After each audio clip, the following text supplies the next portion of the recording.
Pak ya tu Facebook Pak Bu, dega ada istirahat. Denang kena tinro Facebook itu. Kena tanedi matinro dia itu tatinro. Oto kita rita dua buka Facebook tanah dia natinro. Tante talu tak buka buka tuh. Tante apa tak buka 24 jam Facebook tidak bisa istirahat. Makanya saya kasih wasiatkan, mestinya dalam rumah tangga handphone itu ada waktunya dimatikan, Pak. Ya natate aserana wani matikan handphone supaya kita bisa bicara dengan. Ngaku bodoh tapi baca ayatnya canggih. Emang begitu orang alim ya. Barakallahu fikum. Afala yatadabbaruna al-Quran. Itu yang menarik. Saya kira, saya mengatakan itu kesalahan. Kenapa? Karena wanita itu bukan di belakang. Kita tidak berlomba dalam rumah tangga, tapi kita saling menopang dalam rumah tangga. Itu penting. Bagaimanapun hebatnya laki-laki, itu tidak bisa, Pak. Karena laki-laki itu hebat hanya fisik. Makanya dalam tradisi Bugis, angkayasa sompasara. Agisana sompasara, jarus si bawa pinta. Ada makna jarumnya, itu simbol laki-laki. Ada makna pinta, itu simbol perempuan. Jarum memang kuat, tapi kalau tidak ada benang, itu tidak bisa menjahit sesuatu. Iya, maka dia pandritan. Dia mulai pasti tepang isi dewa juaju, narik kode gaga jarus si bawa pinta. Ya kau pinta ni bawang tidak bisa berselip, tapi kalau hanya jarum itu tidak bisa merekat. Maka suami yang harus berselip, kemudian jarum yang berselip, kemudian ini sebenarnya benang adalah mengikat. Makanya rumah tangga yang bisa mengikat rezeki, bisa mengikat keberkahan, sebenarnya adalah istri. Kuncinya begitu. Makanya kau kagak meti longi di arwanewe, tidak usah, serahkan ke istri. Kalau ibu bapak masih hidup, serahkan juga ke ibu. Saya pribadi Pak Bu, saya kasih tahu rahasia, saya itu jarang sekali berdoa. Yang paling banyak saya titip itu kepada istri. Hanya saya sampaikan kepada anak yang pengantin laki-laki, kalau ada sesuatu yang kita ingin minta, serahkan ke istri. Nanti istri yang berdoa, itu paling cepat Pak. Malaikat itu lebih mudah menerima doanya istri, karena memang dia dengan kelembutannya, itu tangannya ketika dia angkat, itu malaikat bertasbih. Itu hebatnya perempuan. Apalagi kalau wanita hamil, itu ulama kita menyuruh, kita disuruh menitip doa. Ibu yang hamil itu, wanita yang hamil itu doanya mustajabah sekali Pak.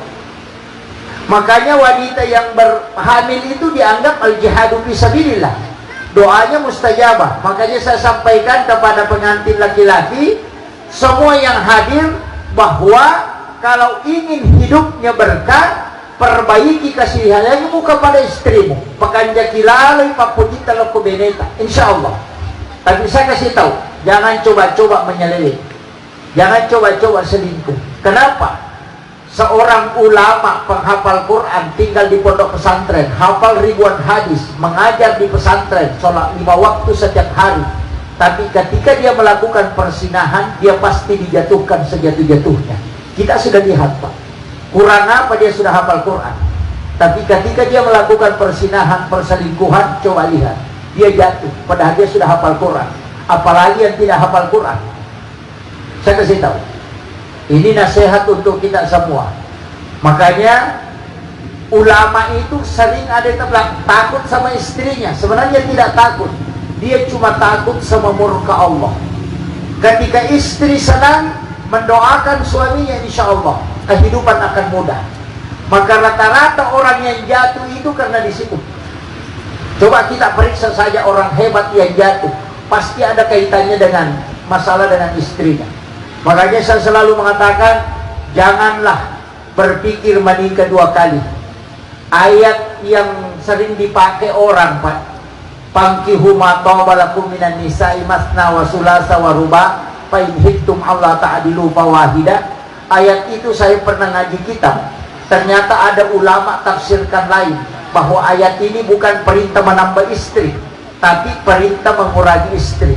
Karena orang Arab dulu istrinya ada yang sampai 20-30an.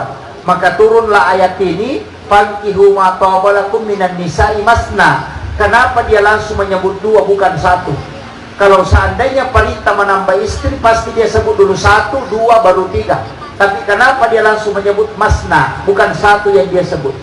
Artinya perintah ini mengurangi bukan menambah. Itu salah satu penafsiran ulama. Cuma kadang ustaz ceramahkan katanya dipakai untuk menambah istri, padahal ustaznya juga takut. Ini yang saya kasih tahu. Makanya saya kasih tahu juga kepada pengantin perempuan, karena ya kau gitu geretak nabut tingarone dina dua mi anak darah pura nabut teh.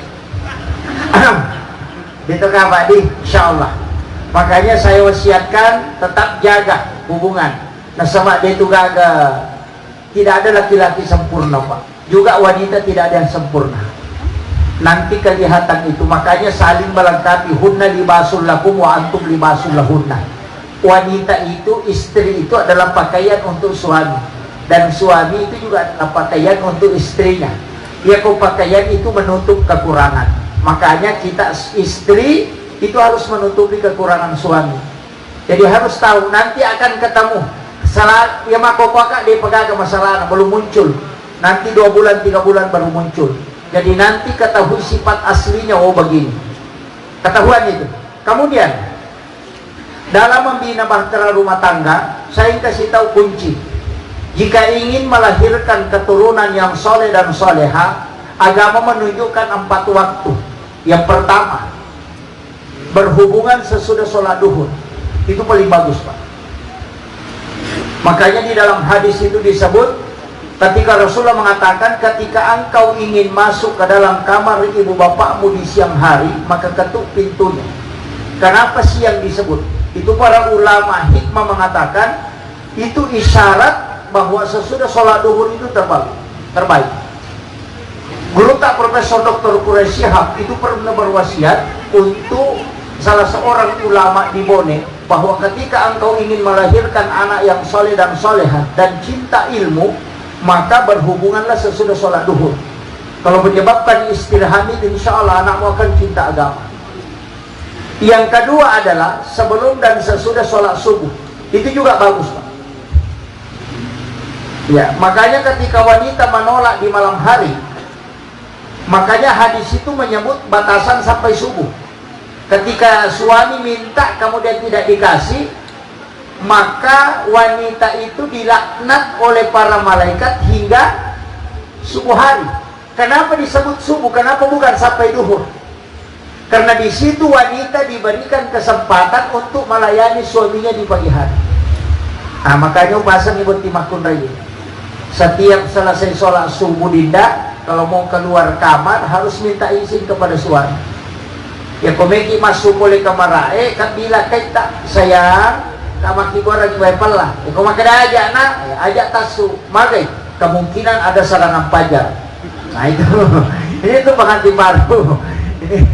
Saya ingatkan, nak mau pengantin kada luar saya makoto, karena pengantin baru bawang. Kemudian ada waktu yang terbaik kalau kita buka dalam kitab Iyalinitin karangan Hujjatul Islam Imamul Ghazali. Saya dapat itu ternyata ulama kita dulu mengajarkan kepada orang tua. Orang tua melakukan sampai hari ini. Cuma banyak orang tidak tahu. Kega, kenapa banyak orang menikah menjelang Ramadan? Magi na mega tahu ipak bonti kome tamar malam. Mega makan na pakai mak malam. Itu bukan alasan pokok. Kenapa? Karena dalam kitab Iyalinitin, siapa yang di bulan Ramadan melakukan puasa Ramadan, kemudian pas berbuka puasa, sesudah dia minum, tapi dia belum makan, dia penandre, minum mie bawang, kemudian berhubungan dengan pasangannya, dan menyebabkan istrinya hamil, maka bisa dipastikan anaknya itu bisa jadi ulama. Itu di kitabnya Imamul Ghazali. Kalaba itu, laba iramalannya. Ada ulama mengatakan biar bukan Ramadan, yang penting di waktu puasa. Ia koma puasa ki pas selesai berbuka dengan minum air putih, berhubungan dengan pasangan, itu anaknya bisa jadi ulama. Itu penting. Jadi koma keraki ulama apa nih ya Ustaz? Sabaran, ajarkan kepada anak-anak kita. Cuma saya wasiatkan, jangan berhubungan manakala satu lapar sekali, jangan. Orang puasa itu Pak tidak lapar. Makanya jangan berhubungan pada saat lapar sekali. Magai anak kita akan bodoh ketika ada. Kenyang sekali juga tidak boleh. Ya kalau masalah ada kenapa kita berhubungan menyebabkan istri hamil, maka anaknya pasti malas. Yang ketiga, jangan berhubungan ketika sangat ngantuk. Cakarudulada gimakunreye. Kalau laki-laki kan tidak mungkin ngantuk. Tidak mungkin ngantuk kalau berhubungan. Yang ngantuk itu dari perempuan. Nareko angka makunre cakarudulada kemudian berhubungan menyebabkan dia hamil, maka anaknya itu akan lari ke penyakit autis. Sampai 7 tahun itu belum bisa bicara. Ini yang banyak sekarang Pak. Makin cakarudu gara-gara HP. Dia nampak aja mah Facebook. Pak ya tuh Facebook Pak Bu, dia gak ada istirahat. Dia nak kena tinro Facebook itu. Dia datang di matindro, dia itu tatindro. Oto kita rita T2 buka Facebook, tanda dia natinro. Tante talu tak buka tuh. Tante apa tak buka 24 jam Facebook tidak bisa istirahat. Makanya saya kasih wasiatkan, mestinya dalam rumah tangga handphone itu ada waktunya dimatikan Pak. Ya natate aserana wani matikan handphone supaya kita bisa bicara dengan anak-anak kita. Saya punya guru itu profesor itu mengatakan di dalam keluarganya, dia mengatakan jangan hubungi kami di atas jam 9 malam. Anaknya dia matikan HP-nya, istrinya mati HP-nya, dia juga HP-nya dimatikan supaya ada bicara angka sifat bicara si banakna. Sekarang kan orang tidak bisa bicara lagi. Anaknya main game, bapaknya main YouTube, istrinya main Facebook. Dia kena sifat bicara. Ada yang parah Pak, tama kamarae sifat 2 dia kena setekam. Tulipat jaluk nama makoi. Ini sudah penyakit Pak. Ini bahaya. Dia kena sifat bicara anak-anak, sehingga masalah anaknya tidak ada. Dia hidup di tengah orang banyak tapi merasa kesepian. Kenapa? Karena hilang semua. Berkah rumah tangga mulai hilang. Makanya 3 hal jangan tinggalkan Pak. Yang pertama 3 hal ini. Pertama, makan bersama dengan keluarga. Ajak lalu nade tanda siba keluarga tak. Istri, suami, anak-anak, mertua kalau ada, kumpul makan bersamaan. Itu berkah dan menjauhkan penyakit. Sekarang mamula ditetik. Anak namanya kolona televisi, bapak namanya ko meja makannya, bayi namanya ko lala dapurannya, anak namanya ko saya kadere. Tidak ada, berkah dicabut. Itu penting. Makanya saya kasih tahu juga tukang masak untuk besok kalau mengeluarkan nasi mampas sunan reki kalau sejenan rewe alaki mangkok-mangkok kemudian tutup bagian tengahnya baru dorong ke bawah bunga tertan ini tongko itangana supaya aja nasaji tahu itangana itu disunahkan. Rasulullah mengatakan selama makanan itu masih ada bagian tengahnya maka berkah Allah itu dari langit selalu akan turun dan itu tersambung Pak. Tapi ketika orang mengambil bagian tengahnya, itu berkahnya sudah terputus. Dari situ kenapa orang Arab selalu menutup makanannya itu bagian tengah nasinya itu. Dia kasih tempat di situ supaya tertutup. Itu supaya kita tidak ambil. Makanya yang di tengah-tengah itu nanti diambil, dimakan oleh pengantin dan juga keluarganya. Karena itu berkah Pak. Makanya kita dilarang, tidak boleh mengambil makanan yang di tengah itu. Ya komandre isi bawa keluarga tak jangan ambil tengahnya. Makanya istri nanti ambil yang di tengah. Megapot itu toko saji langsung tanganan alam. Itu langsung terpotong berkahnya. Ini penting untuk ibu-ibu yang menghidangkan makanan. Tanya ibu-ibu bawa kesempatan di rumah juga begitu Pak. Jangan hilangkan tengahnya makanan.